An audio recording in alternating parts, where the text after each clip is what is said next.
So hello guys, कैसे हैं आप लोग। आज हम लोग इस लेक्चर में क्लास 10th एनसीईआरटी मैथ्स के chapter number second polynomial means बहुपद के एक्सरसाइज नंबर 2.2 के पार्ट सेकंड को डिस्कस करेंगे।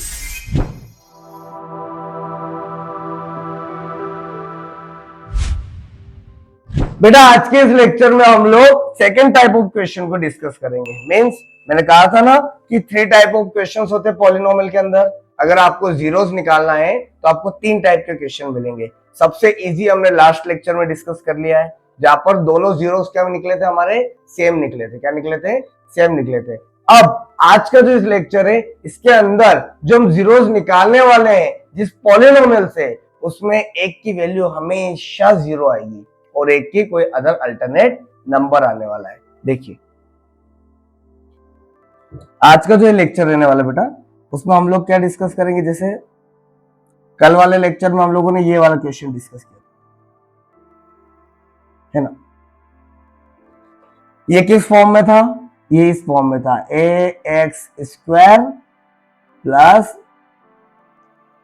कांस्टेंट नंबर, है ना बेटा। ये कांस्टेंट नंबर था और जहां पर पावर ऊपर 2 होती है उसको हम क्या बोलते हैं? ax²। इस फॉर्मेट में था। तो यहां पर हमारा क्या निकला था? 2 सेम जीरोस। आगे समझ में? यहां पर जीरोस क्या रहने वाले हैं? सेम रहने वाले हैं। मतलब 2 समान शून्य, जो हमारे शून्य निकलेंगे वो दोनों क्या निकलेंगे? एक जैसे, है ना। इस वाले क्वेश्चन का तो हमारा ये फंडामेंटल था। अब आज का जो लेक्चर है उसमें हम लोग इस प्रकार का सवाल करने वाले हैं, 4u² प्लस 8u। ये किस फॉर्म में दिख रहा है बेटा? ये इस फॉर्म में दिख रहा है कि ax² प्लस bx, है ना। इसके अंदर c मिसिंग है। लास्ट वाले में क्या मिसिंग था? bx। इसमें क्या मिसिंग रहेगा? c, है ना। ये देखिए यहाँ पर पावर 2 है और यहाँ पर भी पावर 1 है ना। दोनों में वेरिएबल दे रखा है। तो इस केस में क्या होने वाला है बेटा? इस केस में होने वाला है यहाँ पर कि 2 डिफरेंट जीरोस, मतलब 2 असमान, असमान मतलब अलग अलग शून्य रहने वाले हैं। बट ये याद रखना बेटा, इसके अंदर जो एक जीरोस है वो हमेशा 0 ही आएगा। ये क्लियर रखना, एक जीरोस मतलब एक शून्य हमेशा 0 ही आएगा। इस प्रकार के सवाल। और एक जो जीरोस रहेगा वो कोई भी नंबर हो सकता है, एनी नंबर, कोई भी नंबर हो सकता है इंटीजर का, है ना। 1 2 3 4 5 6 7 8 व्हाटएवर जो भी होगा वो अभी हम लोग सॉल्व करके निकालने वाले हैं। प्लस में भी हो सकता है और माइनस में भी हो सकता है। एक हिंट दूं आपको, देखिए ये जो ऊपर क्वेश्चन दे रखा है ना, ये अगर याद रखना कि ये वाला जो नंबर है, ये बीच में अगर प्लस आ रहा है, क्या आ रहा है? बीच में प्लस आ रहा है, तो याद रखना जो आपका सेकंड नंबर का जीरोस है वो माइनस में आएगा। और अगर ये माइनस में आ रहा है, अगर ये माइनस में होता, ये किस में होता? अगर ये माइनस में होता तो इसका जीरोस किस में आता? प्लस में आता। किसमें आता? प्लस में आता। अपन एक बार चेक करके देखते हैं, ठीक है। देखिए हमारी स्क्रीन पे क्या सवाल दे रखा है? Find the zeros of quadratic polynomial 4u² plus 8u। मतलब हम लोगों को एक द्विघात समीकरण दे रखा है। क्या दे रखा है? द्विघात समीकरण, 2 घात वाला एक समीकरण, नहीं माफ कीजिएगा, बहुलक दे रखा है, ठीक है ना। तो बहुलक दे रखा है कौन सा? 4u² plus 8u। अगर हिंदी में होता तो क्या होता कि 4u² प्लस 8u का क्या है? ये द्विघात बहुपद। इसके क्या निकालना हमको? शून्य, जीरोस निकालना। ये देखिए, है ना। फिर वापस क्या करना है? इनकी रिलेशनशिप ही निकालना, जीरोस और कोफिशिएंट, मतलब गुणांक और शून्यकों के बीच का एक संबंध बताना है। प्लस होते तो क्या होता? और मल्टीप्लाई मतलब गुणा होता तो क्या होता? पिछले क्वेश्चन में जो करा था सेम टू सेम हमको बेटा स्टेप तो वही रिवाइज करना है ना। बट जो जीरोस निकालने की जो स्टेप रहती है ना, वो थोड़ी सी अलग रहने वाली है। कैसे निकालेंगे हम जीरोस? देखिए शुरू करते हैं हम।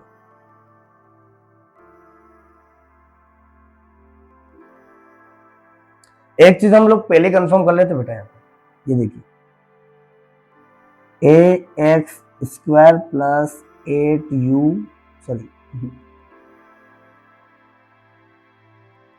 Plus B X plus C, ये होता है हमारा क्वाड्रेटिक पॉलिनोमियल है, क्वाड्रेटिक इक्वेशन का है, क्या होता है स्टैंडर्ड फॉर्म होता है। अब हमारा क्वेश्चन किसमें है, ये दे रखा है 4u स्क्वायर प्लस 8u, है ना, प्लस मान के चलो जीरो ही होगा और क्या, जब कुछ दे नहीं रखा है तो हम तो इसको जीरो ही मानेंगे सी को। तो इससे हमको पता चला कि हमारा ए है क्या 4, बी है क्या 8, है ना, 8 हमारा बी है, और सी क्या हमारा 0। डन। ये हम लोगों को पहले से कंफर्म चाहिए बेटा कि ए क्या होता है, बी क्या होता है, सी क्या होता है। ए 4 होगा, बी 8 होगा और सी 0, क्योंकि कुछ दे नहीं रखा है। लास्ट क्वेश्चन में बी एक्स नहीं दे रखा था तो हमने बी को क्या मान लिया था 0, यहाँ पर सी नहीं दे रखा, हम इसको क्या मान लेंगे 0। ठीक है, ये आपको क्लियर रखना है यहाँ पर, है ना। अब चलिए हम लोग आंसर निकालते हैं इसका आंसर निकालना ही बेटा बहुत आसान है ना, इसमें भी फैक्टराइजेशन मेथड नहीं लगने वाली।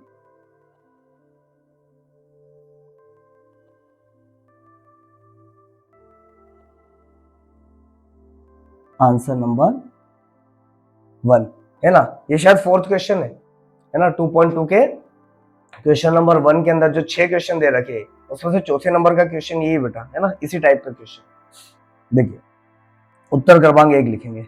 अब यहां पर भी क्या लिखेंगे बेटा, वही गिवन दैट,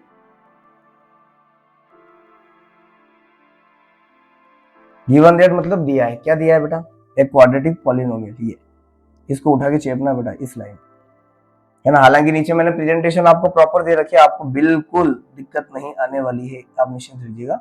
ये वाली लाइन है ना, द्विघात बहुपद दे रखा है, और हमको निकालना क्या है यहाँ पर, टू फाइंड। हमें दो चीजें यहाँ पर बेटा निकालना है, एक तो निकालना है हमको ये क्या जीरोस, तो ये लिखेंगे हम, किसका जीरोस निकालना हमको, यही 8u square plus 4u square plus 8u का, और इसके अलावा क्या निकालना हमको, ये रिलेशनशिप। डन। तो ये दो लाइन हमको लिखना है कि दोनों चीजें निकालना है बेटा। फाइंड लिखने से हमको एटलीस्ट ये पता चल जाता है कि अब हमको क्वेश्चन के अंदर फाइंड क्या करना है ना, निकालना क्या है, सॉल्व कैसे करना है क्वेश्चन को, एक आइडिया लग जाता है। तो गिवन और फाइंड तो बेटा बिल्कुल आपको पहली फुर्सत में लिखने की आदत डालनी है। मैं कह रहा हूँ बिल्कुल 14 चैप्टर में सब में जरूरत पड़ेगी, हाँ मेनली किसी क्वेश्चन की रिक्वायरमेंट नहीं रहती है, पर लगभग 90% क्वेश्चन की रिक्वायरमेंट तो रहती है बेटा, है ना, ये सब चीजें। देखिए अब टू सॉल्व, मैं अगर इसको सॉल्व करना स्टार्ट करूं तो सबसे पहले मैं क्या करूंगा, इसी को उतार लूंगा, इसी को, क्वेश्चन जो दे रखा है 4u स्क्वायर प्लस 8u। अब इस क्वेश्चन में बेटा मेरे को 3 पद नहीं दे रखे हैं, सिर्फ 2 ही पद दे रखे हैं, मतलब 3 टर्म्स नहीं दे रखी, सिर्फ 2 ही टर्म्स दे रखी है। तो यहाँ पर भी मैं इसको सॉल्व करने के लिए क्या करूंगा, कॉमन लूंगा, यहाँ फैक्टराइजेशन मेथड की जरूरत नहीं पड़ेगी। फैक्टराइजेशन मेथड कहाँ पड़ेगी, जहाँ 3 टर्म्स दे रखेंगे, ताकि हम 2 टर्म्स को अलग करके बीच की टर्म्स को क्या करेंगे फिर बेटा अलग अलग करेंगे, और उसकी जो हमारी वो रहती है क्या कहते हैं प्रोसेस, मतलब जो प्रोसीजर रहती है उसको करने का जो सीक्वेंस रहता है वो अलग रहेगा। यहाँ पर हमको क्या करना है, देखिए अब आप बताइए ये जो 4u स्क्वायर और जो 8u दे रखा है इसके अंदर क्या क्या कॉमन है। आप बोलोगे सर इसमें भी u आ रहा है इसमें भी u आ रहा है, मैंने कहा ओके ये u अपन ने कॉमन ले लिया, है ना। इसको 2 हिस्सों में कन्वर्ट करना बेटा, हम भी इसको 2 हिस्सों में कन्वर्ट करेंगे।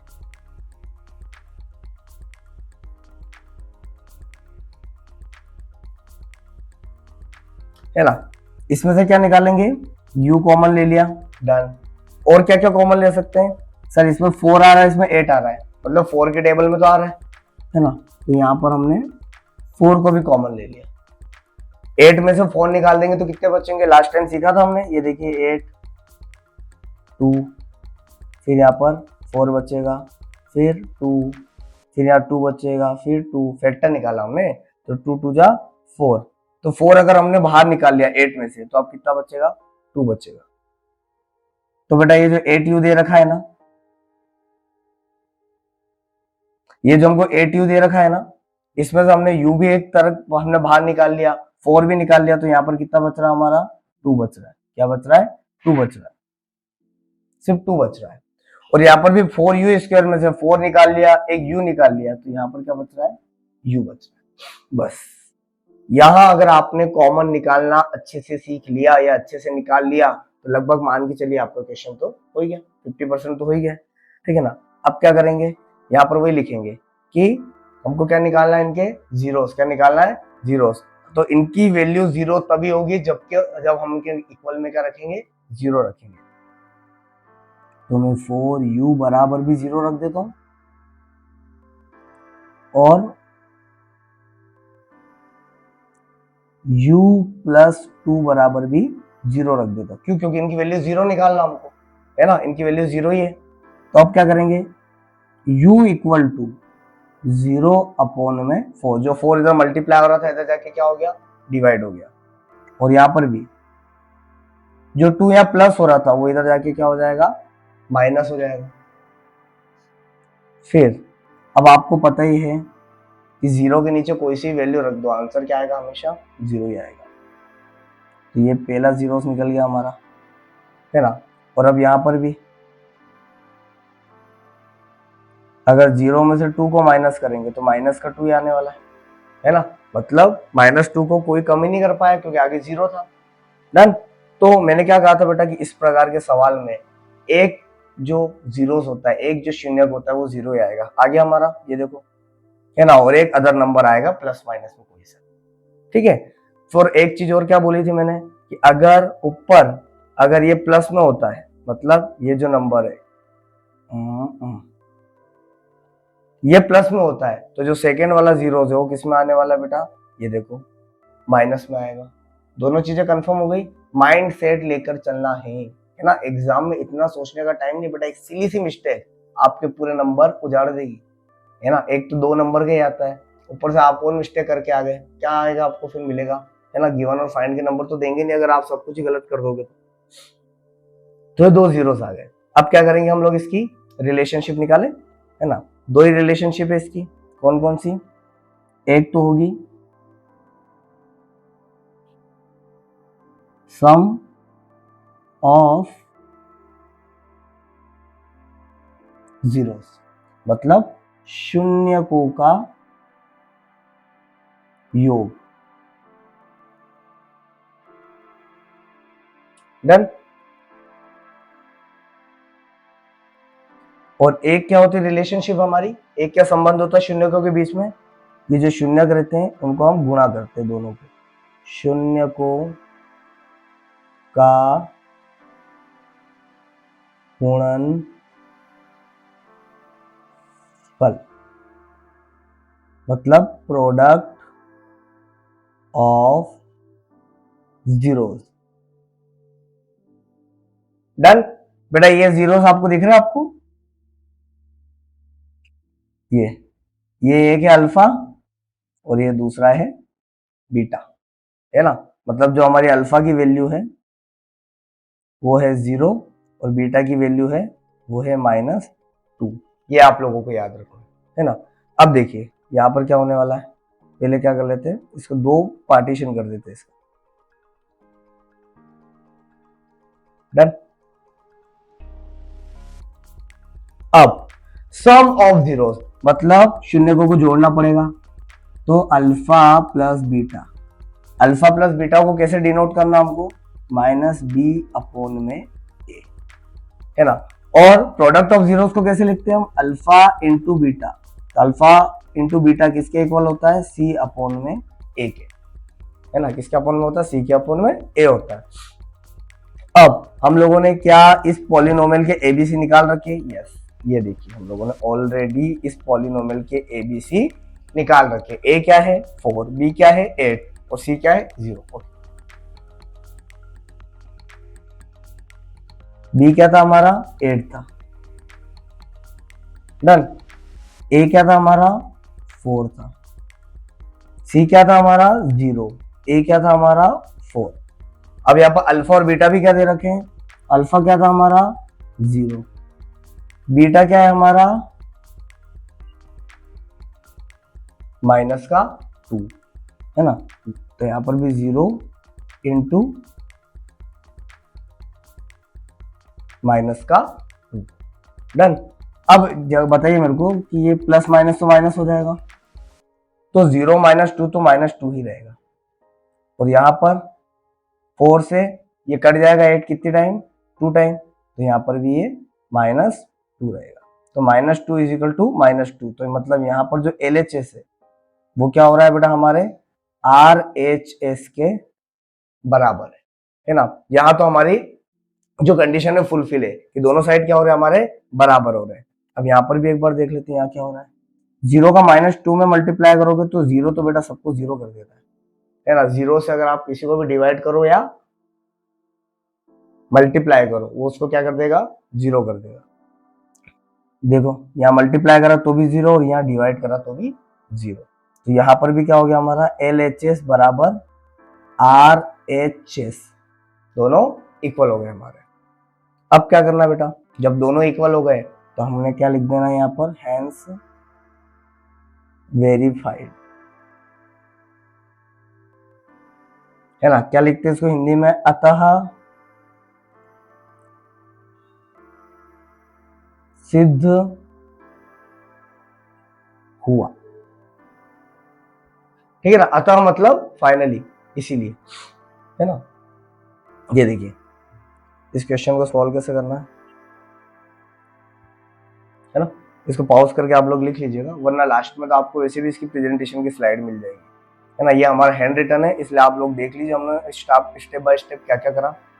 फिर ये देख लीजिए, ये रिलेशनशिप भी निकाली हम लोगों ने, है ना। या लिख देता हूँ मैं, रिलेशनशिप,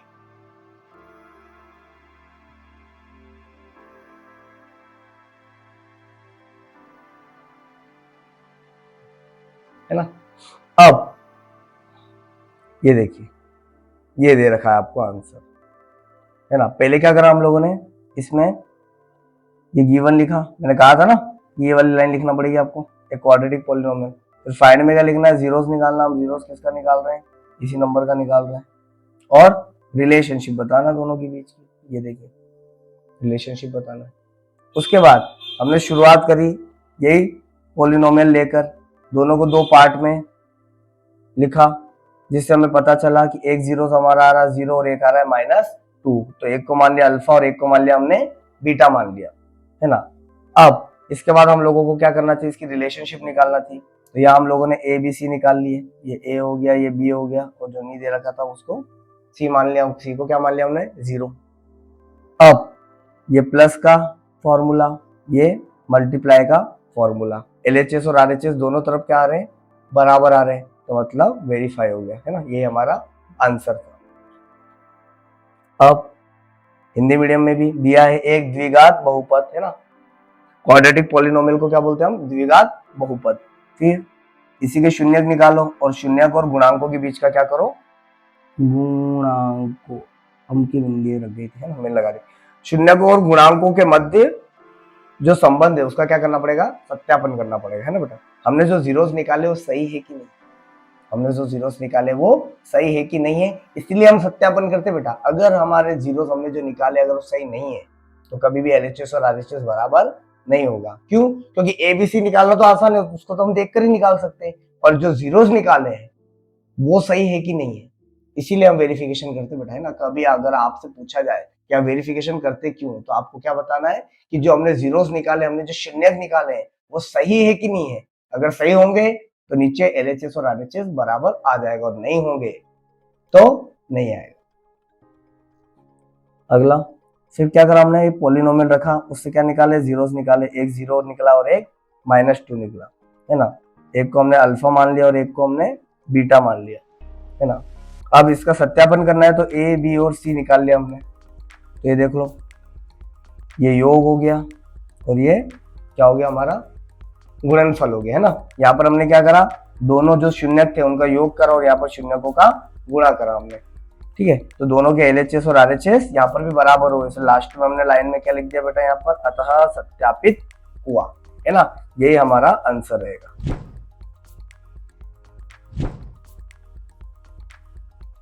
चलिए बेटा, अब जो एक क्वेश्चन है उसकी हम लोग क्या कर लेते हैं, प्रैक्टिस और कर लेते हैं ना, ताकि सेटिस्फेक्शन मिल जाए। आपकी एक्सरसाइज में तो बेटा एक ही, और एग्जांपल में भी ऐसा कोई क्वेश्चन दे नहीं रखा है ना। एक क्वेश्चन मैंने बनाया है, आप लोग कर लीजिए, बेनिफिट ही होगा, है ना। अब हम लोग गिवन और फाइंड ना लिखते हो, डायरेक्ट इसको सॉल्व कर लेते हैं। क्या दे रखा है यहाँ पर, 6 पी स्क्वायर माइनस 18p। अब इसको सॉल्व करना, तो मैंने क्या कहा था, इसको दो पार्ट में बांट दो, कॉमन ले लेकर। पहला वाला पार्ट जो कॉमन लेंगे और दूसरा वाला जो बचेगा इनके बीच में। कॉमन लेने लायक क्या है, एक तो p था वो ले लिया हमने, दोनों तरफ से p ले लिया बेटा हमने, है ना। अब 6 के बारे में 18 भी आता, मतलब 6 के टेबल में 18 भी आता है ना, मतलब 6 को कॉमन लिया जा सकता पूरा। तो अब यहाँ 6p स्क्वायर में से 6p ले लिया तो क्या बचेगा, यहाँ पर सिर्फ p बचेगा। और यहाँ 18p में से भी अगर 6p ले लिया तो p तो चले ही गया, 18 में से 6 ले लिया तो क्या बचेगा, 3। डन। अब ये दोनों अगर जीरोस है तो हमें क्या करना पड़ेगा, इनके आगे भी इक्वल में 0 लिखना पड़ेगा। p बराबर 0 अपॉन में 6, और यहाँ पर p is equal to 0, minus की जगह यहाँ पर प्लस हो जाएगा, क्योंकि माइनस इधर जाके क्या हो जाता है, प्लस हो जाता है। तो p की वैल्यू तो आ गई आपकी 0, और यहाँ पर p की वैल्यू आ गई आपकी 3, मतलब आपके दो जीरोस निकल गए बेटा, एक आया 0 और एक आया 3। मैंने क्या कहा था आप लोगों को कि जहां पर ये माइनस में आ रहा है, ये वाली संख्या दिख रही है आपको, ये माइनस में आएगा, तो इसका जो सेकंड वाला जीरोस होगा वो किस में आने वाला है, प्लस में आने वाला है ना। ये देखिए यहाँ पर प्लस में आया, लास्ट क्वेश्चन में प्लस था तो जीरोस किस में आया था, माइनस में आया था। ये बात आपको बिल्कुल क्लियर कर याद रखना बेटा, है ना। और एक जीरोस तो क्या आएगा, 0 ही आएगा, ये देखो। डन। अब आगे इनका क्या करना है, रिलेशनशिप बताना है ना। तो रिलेशनशिप बताना है तो पहले तो हम लोग को क्या निकालना बेटा, रिलेशनशिप के लिए a b और c, और क्या चाहिए रहता हमको, अल्फा और बीटा। अब जीरोस जो निकाले हमने वही अल्फा बीटा है, तो एक को मान लेते हैं अल्फा और एक को मान लेते हैं बीटा। अब एबीसी निकालना है, तो एबीसी कैसे निकालेंगे हम लोग, एबीसी जो दे रखा है 6p स्क्वायर माइनस 18, तो p स्क्वायर के साथ क्या है, 6 है, तो वही a है। जो p के साथ क्या है, माइनस 18 बेटा, है ना। माइनस एक फॉर्मूले का अलग होता है और ये माइनस पॉलिनोमियल वाला अलग है, ठीक है ना। b की वैल्यू माइनस 18 और c नहीं दे रखा है, तो उसको क्या मान लेंगे हम लोग, जीरोस, है ना, 0 मान लेंगे। चलो अब तो हमारा लाइफ आसान है बेटा, है ना। देखो अल्फा प्लस बीटा बराबर माइनस बी अपॉन में ए। अल्फा क्या दे रखा है, 0, बीटा क्या दे रखा है, 3। ओके, यहाँ पर माइनस का साइन अलग है। अब बी कितना दे रखा है, माइनस 18, तो वो वाला माइनस अलग रखना होगा। अपॉन में ए कितना है हमारा, 6। 3 और 0 को जोड़ेंगे तो 3 ही आने वाला है, माइनस माइनस प्लस हो जाएगा, तो 18 अपॉन में 6, 6 से 18 कट जाएगा तो कितना बचेगा, 3। तो यहाँ पर भी आ रहा है 3 और यहाँ पर भी आ रहा है 3। LHS is equal to RHS। यहाँ पर भी देख लें, alpha into beta C upon में A। अल्फा हमारा 0 है और बीटा हमारा 3 है। C हमारा 0 है और A हमारा 6 है।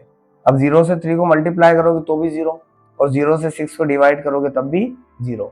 तो यहाँ पर भी बेटा देखो, यहाँ पर भी LHS is equal to RHS था, यहाँ पर भी LHS is equal to RHS है। और अगर दोनों तरफ अगर इक्वल होता है तो हम लोग फाइनली क्या लिख देते हैं, हैंस वेरीफाइड, है ना। वेरिफिकेशन करने के लिए बोला है, वेरीफाइड ही लिखना है ना बेटा आप लोगों को, प्रूव्ड मत लिख देना, है ना, गलत हो जाएगा। Hence verified.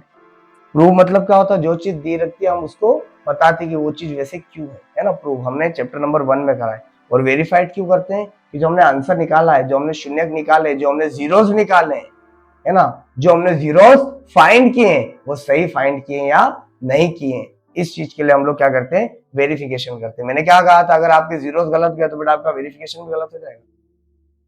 एग्जाम के अंदर अगर आपके जीरोस निकल जाए तो एक बार साइड में जाके रफली देख लेना कि सम ऑफ जीरोस को जोड़कर देख लेना कि नीचे LHS और RHS बराबर आ रहा है क्या नहीं आ रहा है। अगर नहीं आया तो वापस जाकर पीछे चेक कर लेना अपने आंसर। अब क्या है इसके अंदर, यहां पर लिख देंगे हम, अतः सत्यापित हुआ। तो बेटा ये अतः सत्यापित हुआ या हैंस वेरीफाइड लिखने का पीछे का मेनली हमारा रीजन क्या रहता है बेटा, इसको सत्यापित करना या वेरीफाइड करने का मेन रीजन ये रहता है कि जो पॉलिनोमियल है उसको आपने सॉल्व करके जो जीरोस निकाले हैं, जिसे हिंदी में क्या बोलते हैं हम लोग, शून्य बोलते हैं ना, जो आपने दोनों जीरोस निकाले, दोनों शून्य निकाले हैं, ये करेक्ट है या नहीं है ना। अगर आपके दोनों जीरोस करेक्ट होंगे तो आपको याद रखना वेरिफिकेशन करते समय LHS और RHS इक्वल ही मिलेगा। पर अगर आपके जीरोस, आपके शून्य अगर करेक्ट नहीं होंगे तो बेटा नीचे LHS और RHS आपका वेरीफाइड नहीं हो पाएगा, दोनों इक्वल नहीं आ पाएंगे। अगर आप एग्जाम में मान के चलिए वेरिफिकेशन का सवाल नहीं भी आता है, फिर भी आपको एक बार वेरिफिकेशन करके देखना है जीरोस निकालने के बाद, किस चीज के लिए, कि आपका जीरो सही था या नहीं था, है ना। अगर आपके जीरो सही रहेंगे तो नीचे वेरिफिकेशन भी सही रहेगा और आपको भी तसल्ली मिल जाएगी, क्या, कि आपने जो सवाल में जीरोस निकाले हैं वो सही है। बेटा 2 नंबर का सवाल है, ध्यान रखना।